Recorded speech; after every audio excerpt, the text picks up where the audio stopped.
আজি আনিলোঁ ছাগলী পেটু, খাচী পেটু 2 কিলো আনিলোঁ। এতিয়া ধুনীয়াকৈ চফা কৰিলোঁ। ছাগলী পেটু আপোনাৰ বনাবলৈ হ'লে ধুনীয়াকৈ চফা কৰি ল'ব লাগিব, একদম চকচকীয়াকৈ। পেটুৰ লগত অলপ তেল মাংসও লাগে, অলপ আনিছোঁ তেল মাংস। বহুত ডাঙৰ পেটু, 2 কিলো আছে। 1 কিলো 935 গ্ৰাম আছে।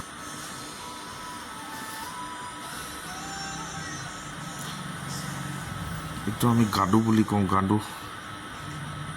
মিচিং ভাষাত গাদু। বহুত হয় ঠাণ্ডা দিনত, আজিকালি নচলা হৈ গৈছে। প্ৰথমতে দিলোঁ, এতিয়া গৰম পানীত ধুনীয়াকৈ বইল কৰি লৈছোঁ, নহ'লে একদম সি পিছল হৈ থাকে। এইটো সদায় গৰম পানীত বইল লাগিব। বইল কৰিলোঁ, ধুনীয়াকৈ একদম চাইজত কাটি লৈছোঁ আৰু।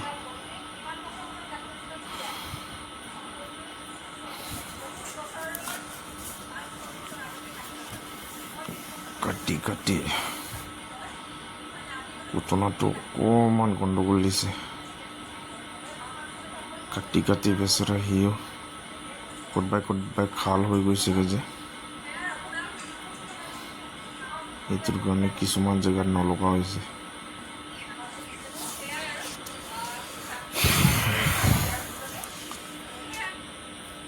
খাচী পেটু খাবলৈ বহুত টেষ্টি হয়,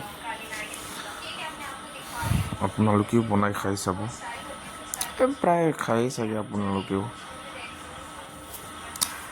মই এতিয়া ভিডিঅ' কৰিছোঁ বুলিয়ে কৈছোঁ, কিন্তু বহুতে খুৱাই পাইছোঁ বাৰু, আৰু বহুত টেষ্টি হয়।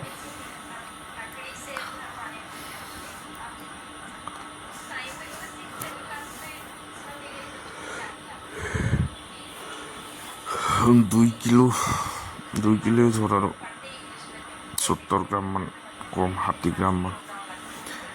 কাটোতে ভাগৰ লাগি গ'ল, বহুত টাইম লাগি গ'ল কাটোতে। একদম মিহিকৈ কাটি আছোঁ।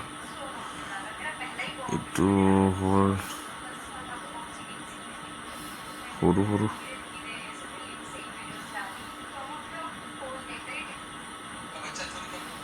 একদম গৰম হৈ আছে। এতিয়া আৰম্ভ কৰিছোঁ আৰু চব্জি। বহুত ধুনীয়াকৈ বনাই আছোঁ, মচলা লগাই।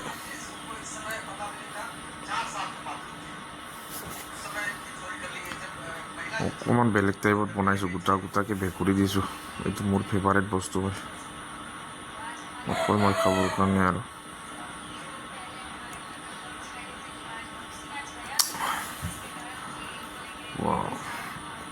বহুত জলকীয়া ভালকৈ কিবা হোৱা নাই, এইটো নিজৰ বাৰীৰ হয়,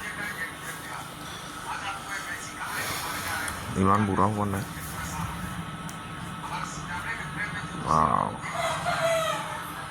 দেখিয়ে একদম খাওঁ লাগি গৈছে, বিৰাট টেষ্টি হ'ব। আৰু যিমান খালেও আভোক নালাগে।